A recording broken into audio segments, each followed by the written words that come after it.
show do Heleno Rodai, Rádio Serviço. Mais uma vez, com a participação do chefe do Serviço de Clínica Médica do Hospital Federal dos Servidores do Estado, Dr. Silvio Provenzano. Hoje o Dr. Silvio vai falar sobre uma infecção na pele. E poucas pessoas têm conhecimento do que provoca e como tratar esse problema, que é a erisipela. Dr. Silvio vai contar quais são os sintomas e tirar dúvidas da família Tupi sobre esse assunto. Bom dia, bom domingo e parabéns pela data de hoje, amigão. Bom domingo, família Tupi. Obrigado, Heleno. Parabéns a todos os papais da família Tupi. Isso aí, amigo. Você sabe que ser pai é uma das mais difíceis missões que o ser humano pode conquistar. Não é só fazer o filho, né? Esses muitos fizeram. Agora, educar um filho é uma arte. Sem dúvida. Através do exemplo, através do nosso trabalho, tentando fornecer as ferramentas necessárias para, acima de tudo, estarmos formando um novo cidadão que possa fazer do Brasil algo melhor do que a gente conseguiu fazer, pelo menos até hoje. Isso aí. Esse é o espírito. Exatamente. Então, para começar o nosso bate-papo, o que é erisipela, doutor Silvio? Heleno, você ficou impressionado com a foto. Eu vi, eu tomei um susto quando eu vi. Aquela foto, evidentemente, que é uma forma mais grave de erisipela, chamada erisipela flictenular. Olha que nome bonito. Uma bolha enorme, né? Pois é, flictênula é bolha, por isso que o nome é flictenular. É uma bolha. Normalmente, as formas são menos agressivas, mais brandas. A erisipela é uma doença de natureza inflamatória, é um processo inflamatório causado por um agente infeccioso. No caso, a erisipela é causada por uma bactéria chamada Streptococcus beta-hemolítico do grupo A de Landsfield. Isso é clássico, estudante de medicina aprende isso, porque é uma doença onde não há necessidade da gente fazer o chamado exame de cultura e antibiograma. É sempre Streptococcus que causa a erisipela. E ele tem uma sensibilidade acentuada ao uso das penicilinas e seus derivados. Então, normalmente, já estou falando de tratamento, é assim que se faz. Mas como é que surge aquilo? Em primeiro lugar, o diagnóstico é clínico, eminentemente clínico. O médico bateu o olho, examinou o paciente, o exame físico ele é essencial nesses casos. Ele diz, opa, isso é uma erisipela. Por quê, Heleno? Em primeiro lugar, esse processo de natureza inflamatória, ele vai se caracterizar por uma vermelhidão do local aonde o processo está acontecendo. Paralelamente, as defesas do organismo, provocando essa reação inflamatória de defesa, provocam uma inchação no local, no meio o edema. Fica quente também? Exato. Pelo processo inflamatório, você verifica que naquele local a temperatura da pele ela está mais elevada que ao redor. Eventualmente pode ter até aquela chamada íngua. Por quê? Porque normalmente só comete as extremidades inferiores. É doença de velho. Nananina, não. É mais comum na meia-idade, na idade avançada, porém pode acontecer até em crianças. E os mecanismos pelos quais isso pode acontecer, você vai me perguntar quais são os fatores predisponentes, eu vou falar. E a família Tupi, eu espero que irá entender. Mas é assim, então você tem uma pele vermelha, quente, inchada, opa, isso deve ser uma erisipela. Lembrando que éritros do grego é vermelho. Então, erisipela é uma pele vermelha. Doutor Silvio, é verdade que pessoas com varizes estão mais sujeitas a ter esse problema? É verdade que eu te pedi para você me perguntar os fatores predisponentes. A insuficiência venosa é um deles. Por quê? Porque dificultando a circulação naquele local, pode gerar um processo de dificuldade do próprio organismo combater o Streptococcus ali. Eu tenho que ter uma porta de entrada. Você sabe que eu aprendi desde muito cedo lá no FRJ, no Fundão. Quando pegava um caso de erisipela, fazia-se o diagnóstico, isso era importante, sim, mas procure a porta de entrada. Doutor Silvio, que história é essa porta de entrada? A porta é por onde a bactéria penetrou dentro do organismo e acometeu aquele tecido que nós chamamos de subcutâneo, que fica embaixo da pele. Se não houver uma portinha por onde a bactéria possa penetrar, o Streptococcus fica em cima da pele e não provoca doença. Então a gente procurava entre os dedos dos pés, aquele intertrigo, que muitas vezes é aquela micose que fica entre os dedos dos pés. Olha a porta de entrada aqui, aquela frieira que a gente chama, né? Outras vezes era uma lesão na unha, outras vezes aquela criança que jogando futebol, que correndo para um lado para o outro, arranhou, não cuidou. Eu tive minha erisipela com 5 anos de idade. 5? É porque, na verdade, eu me estabaquei quando eu ganhei minha primeira bicicleta. Meu carinho especial no dia de hoje, o meu padrinho, papai já se foi, tá no astral. E desejo a ele um feliz dia dos pais, agradeço sempre. Meu tio Mário me deu uma bicicleta, eu tinha 5 anos de idade, foi meu presente, meu padrinho. E eu tomei uns tabacos ali em frente àquela praça daquele clube que a gente não fala o nome, mas que eles sentem um cheirinho. Sim. E eu fui criado ali, tinha uma favela do lado. E eu tomei uns tabacos, era uma praça de areia, e tentei esconder, porque eu não queria parar de andar de bicicleta. O bobão aqui fez uma erisipela, por quê? Pela porta de entrada. E aí eu tomei antibiótico, na época era tal da Bezetacil no bumbum, rapaz, eu sofri um bocado. Aquela agulha fininha, bem fininha, né, O doutor? pessoal do Miguel Couto me conheceu em 62, olha só. Mas enfim, a criança, ela muitas vezes tem aquela arranhadura, às vezes erradamente.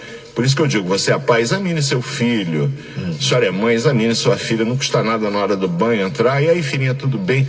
Isso não é romper a intimidade. Filhos têm que ser cuidados sempre. Sim, sem dúvida nenhuma. Agora, doutor Silvio, uma dúvida o senhor já tirou, né? Porque normalmente quando a gente fala de erisipela, fala de pessoas de mais idade. Sim. Mas só acabou de dizer que teve com 5 anos de idade. Sim, mas em mais idade existem outros fatores de risco. Por exemplo, além da porta de entrada, sabemos que a erisipela é mais comum, por exemplo, em quem tem diabetes. E homem e mulher?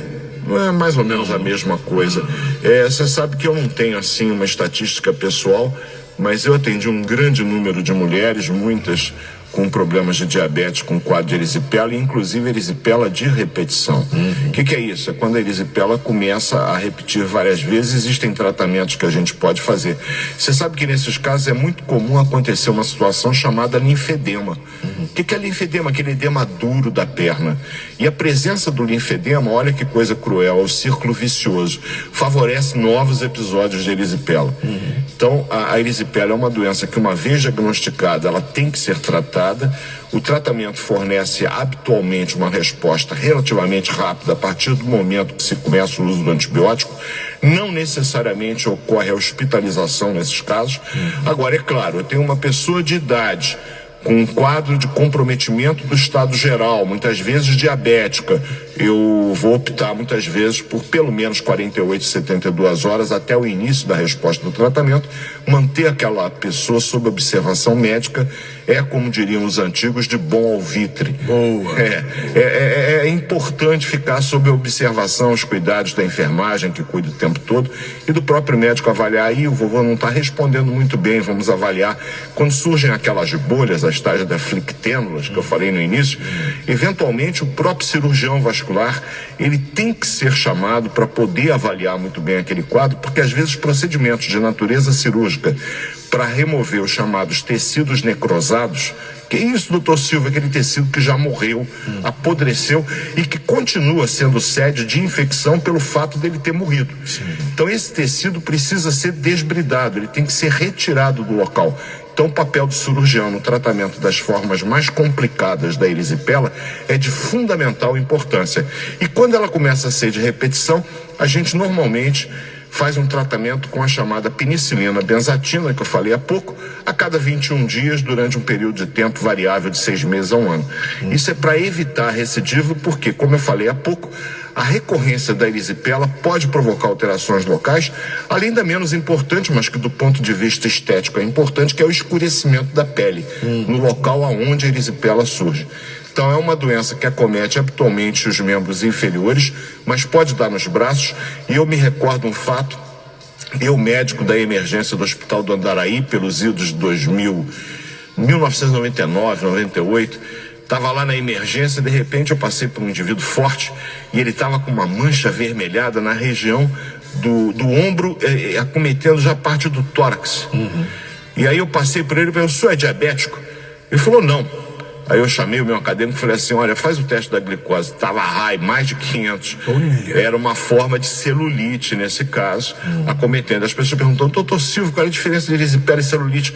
Normalmente a celulite é um processo que acomete camadas mais profundas e que pode ter não no streptococcus beta-hemolítico, que eu citei como agente etiológico da erisipela, mas outras bactérias, inclusive o chamado Staphylococcus aureus, eventualmente podendo evoluir para uma complicação extremamente grave, que é o choque séptico. Aquele choque infeccioso sobre o qual já falamos aqui com a família Tupi. Uma infecção generalizada e que pode levar ao óbito. Portanto, há que se ter cuidado com essas alterações. É comum o aparecimento de febre, e febre no indivíduo com queda do estado geral e dor no membro, pode ter sinais de erisipela, e o tratamento é feito sob supervisão médica sempre. Por que tem gente que tem esse problema e enrola aquele pano na perna?